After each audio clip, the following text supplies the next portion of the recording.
సమరం న్యూస్ ఛానల్కు స్వాగతం. ఈనాటి ముఖ్యాంశాలు: విశాఖ విజయవాడ మెట్రోలకు కదలిక, రష్యాలో ఘోర విమాన ప్రమాదం, ఉత్తర బంగాళాఖాతంలో అల్పపీడనం, భారతీయుల్ని నియమించుకోవద్దు, ఉద్యోగాల్లో అమెరికన్లకే ప్రాధాన్యతనివ్వాలి, ఏఐ సదస్సులో డొనాల్డ్ ట్రంప్, థాయిలాండ్ కాంబోడియా ఢీ, బ్రిటన్లో సుంకాలు లేవు, రాష్ట్రంలో రోడ్లకు మహర్దశ, ముంబైపైనే మోజు, విజయవాడ ముంబై విమానాలకు పెరిగిన డిమాండ్, 358 పరుగులకే ఆలౌట్ అయిన భారత్, వృద్ధాప్య లక్షణాలను దూరం చేసే ఉసిరి. ఈరోజు వార్తలను చూద్దాం. విశాఖ విజయవాడ మెట్రోలకు కదలిక. విజయవాడ విశాఖ నగరాల్లో మెట్రో రైలు ప్రాజెక్టులకు టెండర్లు పిలవనున్నారు. విజయవాడలో ఈ ప్రాజెక్టు తొలిదశ కింద 2 కారిడార్ల అనుమతి మంజూరుకు అడుగులు పడుతున్నాయి. 10,118 కోట్ల రూపాయల అంచనా వ్యయంతో చేపడతారు. ప్రభుత్వ జాయింట్ వెంచర్ ఈక్విటీ ఫండింగ్ సగం సగం ఉండేలా ఈ ప్రాజెక్ట్ ముందుకు సాగుతుంది. విశాఖ నగరంలో 11,498 కోట్ల రూపాయల అంచనా వ్యయంతో ఇదే పద్ధతిలో పనులు చేస్తారు. ఈ 2 చోట్ల అంచనా వ్యయంలో 40% మేర విలువైన పనులకు టెండర్లు పిలిచేందుకు మంత్రిమండలి ఆమోదం తెలియజేసింది. సచివాలయంలో ముఖ్యమంత్రి చంద్రబాబు అధ్యక్షతన గురువారం సమావేశమైన రాష్ట్ర మంత్రిమండలి అనేక కీలక నిర్ణయాలు తీసుకుంది. రష్యాలో ఘోర విమాన ప్రమాదం. రష్యాలో ఘోర విషాదం చోటు చేసుకుంది.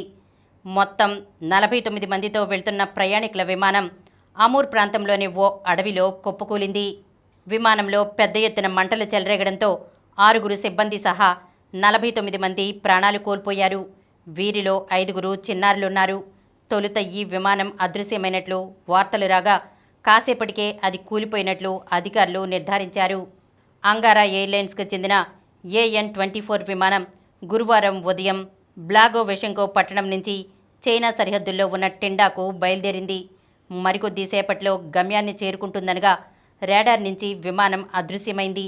వెంటనే అప్రమత్తమైన అధికారులు గాలింపు చేపట్టగా గంట సేపటి తర్వాత గమ్యస్థానానికి 15 కిలోమీటర్ల దూరంలో ఉన్న అడవిలో విమాన శకలాలు కనిపించాయి. ఈ విమానం తొలుత ల్యాండింగ్కు ప్రయత్నించగా పరిస్థితులు అనుకూలించలేదు. రెండోసారి ల్యాండింగ్ చేసేందుకు ప్రయత్నిస్తుండగా ప్రమాదం జరిగినట్లు తెలుస్తోంది. ప్రతికూల వాతావరణమా, పైలట్ తప్పిదమా, సాంకేతిక సమస్యలా అన్న కోణాల్లో దర్యాప్తు జరుగుతోందని అధికారులు తెలిపారు. 2018 నుంచి ఈ తరహా 4 విమానాలు ప్రమాదానికి గురయ్యాయని రష్యా పౌర విమానయాన సంస్థ మీడియాకు తెలిపింది. అదీకాక ఈ విమానాలు 50 ఏళ్ల కిందటివి. ఉత్తర బంగాళాఖాతంలో అల్పపీడనం. ఉత్తర బంగాళాఖాతంలో అల్పపీడనం ఏర్పడినట్లు భారత వాతావరణ విభాగం పేర్కొంది. దీనికి అనుబంధంగా ఉపరితల ఆవర్తనం కొనసాగుతోంది.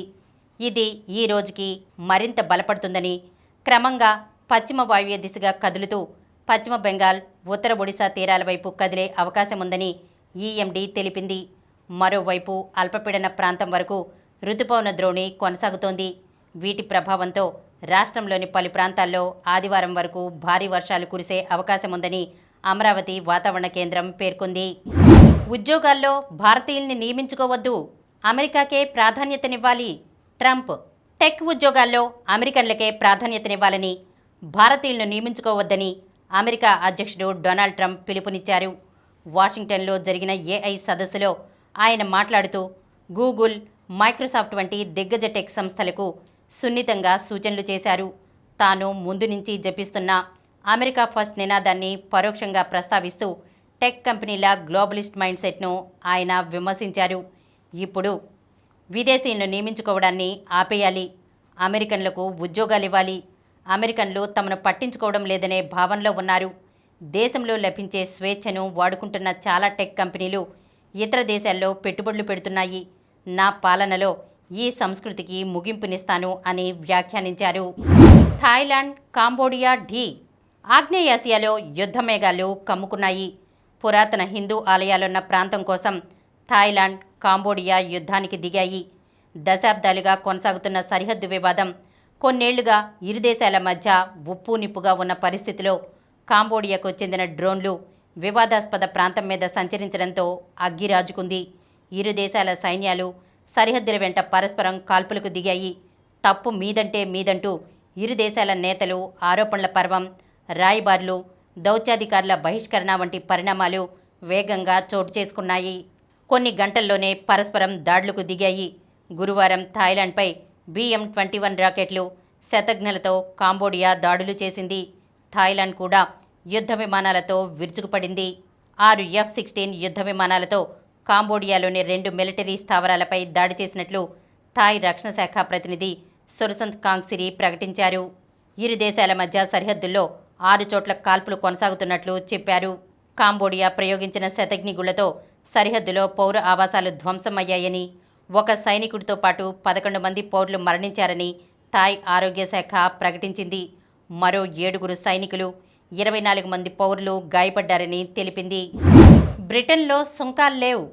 భారత్, బ్రిటన్ మధ్య వాణిజ్యానికి సంబంధించి చరిత్రాత్మక ఒప్పందం కుదిరింది. ఇరు దేశాలు స్వేచ్ఛా వాణిజ్య ఒప్పందం కుదుర్చుకున్నాయి. సమగ్ర ఆర్థిక వాణిజ్య ఒప్పందం పేరిట రూపొందించిన ఈ ఒప్పందంపై భారత ప్రధాని నరేంద్ర మోదీ, బ్రిటన్ ప్రధాని కీర్ స్టార్మర్ సమక్షంలో గురువారం ఇరు దేశాల వాణిజ్య శాఖల మంత్రులు పీయూష్ గోయల్, జోనాథన్ రెనాల్డ్స్ సంతకాలు చేశారు. లండన్లోని బ్రిటన్ ప్రధాని స్టార్మర్ అధికారిక నివాసంలో ఈ ఒప్పందం జరిగింది. దీని ద్వారా భారత్, బ్రిటన్ మధ్య ద్వైపాక్షిక సంబంధాలు బలోపేతం కావడంతో పాటు ఇరు దేశాల మధ్య ఏటా దాదాపు 2.94 లక్షల కోట్ల రూపాయల వాణిజ్యం జరుగుతుందని అంచనా వేస్తున్నారు. 2030 నాటికి ఇది 9.75 లక్షల కోట్ల రూపాయలకు చేరుతుందని భావిస్తున్నారు. 2020లో యూరోపియన్ యూనియన్ నుంచి బయటకు వచ్చిన తర్వాత బ్రిటన్ చేసుకున్న భారీ వాణిజ్య ఒప్పందం ఇదే కావడం గమనార్హం. 3 ఏళ్లు చర్చలు జరిగిన తర్వాత ఇరు దేశాలు CETA పై సంతకాలు చేశాయి. ఈ ఒప్పందంతో భారత్కు చెందిన అన్ని రకాల వస్తువులకు బ్రిటన్ మార్కెట్లో ప్రవేశం దక్కడమే కాక పన్నుల భారం కూడా తప్పనుందని అధికారులు తెలిపారు. 90% భారతీయ ఉత్పత్తులకు UK మార్కెట్లో పన్నులు ఉండవని పేర్కొన్నారు. రాష్ట్రంలో రోడ్లకు మహర్దశ. రాష్ట్రంలో రహదారుల నిర్మాణం, విస్తరణ, అభివృద్ధిపై 15 రోజుల్లోగా కార్యాచరణ ప్రణాళికను సిద్ధం చేయాలని ప్రభుత్వం ఆదేశించింది.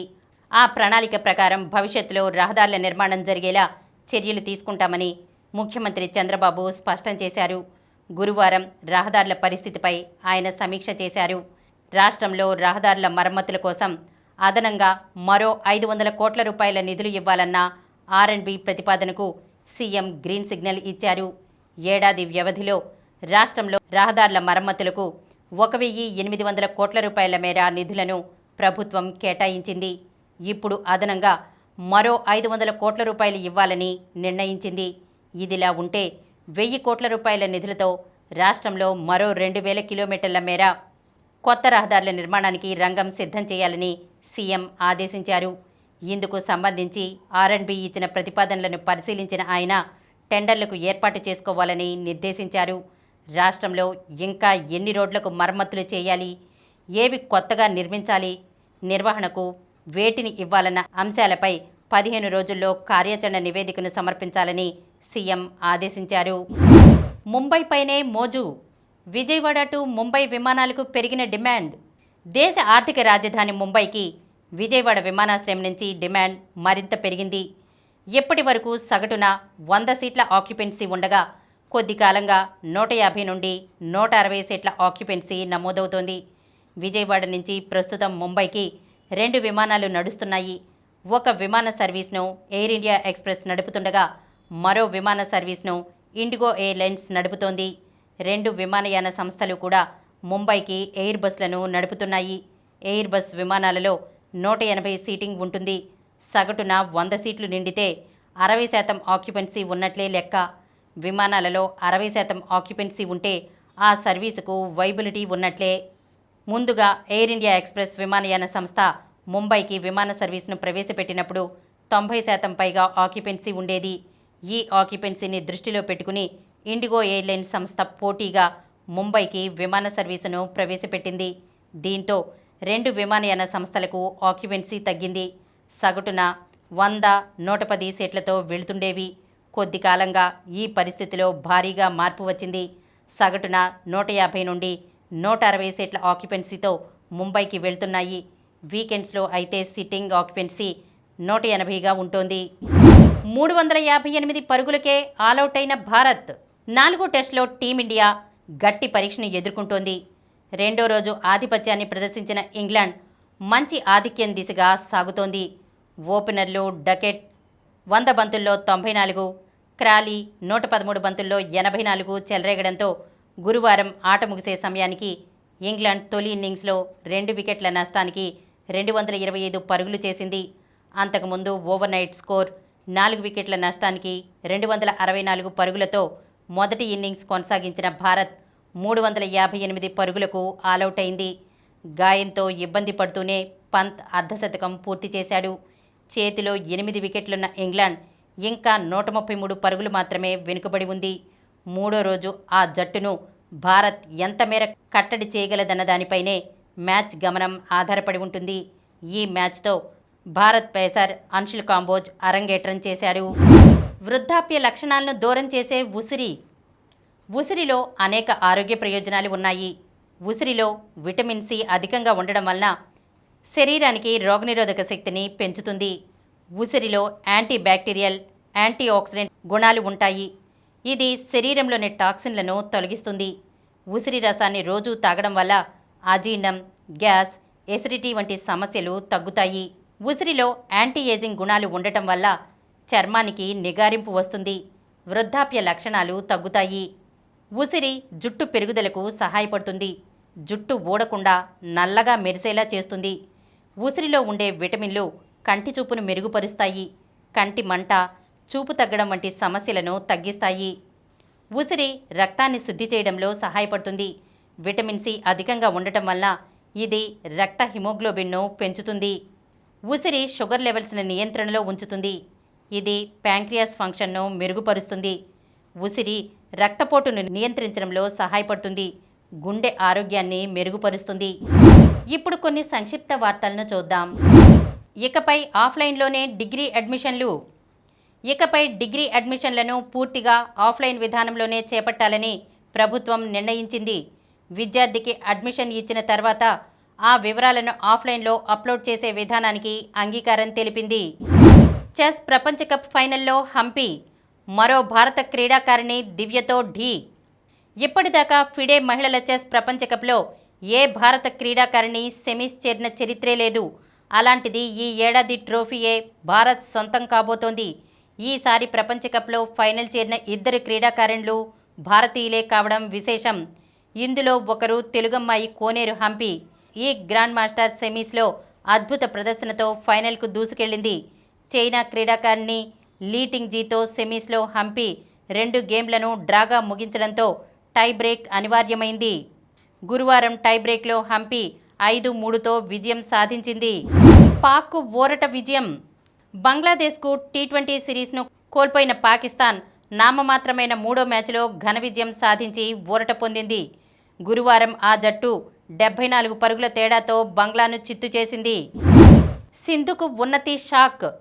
చైనా ఓపెన్ ప్రపంచ టూర్ సూపర్ 1000 బ్యాడ్మింటన్ టోర్నీలో భారత యువ షట్లర్, ప్రపంచ 35వ ర్యాంకర్ ఉన్నతి హుడా సంచలనం సృష్టించింది.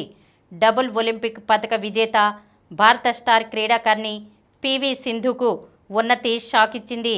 గురువారం హోరాహోరీగా సాగిన మహిళల సింగిల్స్ ప్రీక్వార్టర్ ఫైనల్లో ఉన్నతి 21-16, 19-21, 21-13తో 15వ ర్యాంకర్ సింధును ఓడించింది. మరిన్ని వార్తా విశేషాలతో రేపటి సమరం న్యూస్ ఛానల్లో మళ్ళీ కలుద్దాం. ప్రతిరోజు వార్తా విశేషాల కోసం అనతి కాలంలోనే 20 కోట్లకు పైగా వ్యూస్ సాధించిన సమరం ఛానల్ సమర్పించు సమరం న్యూస్ ఛానల్కు సబ్స్క్రైబ్ చేయండి, లైక్ చేయండి, మీ ఫ్రెండ్స్కి షేర్ చేయండి. అలాగే ప్రక్కనున్న గంట సింబల్ని ప్రెస్ చేయడం మర్చిపోకండి.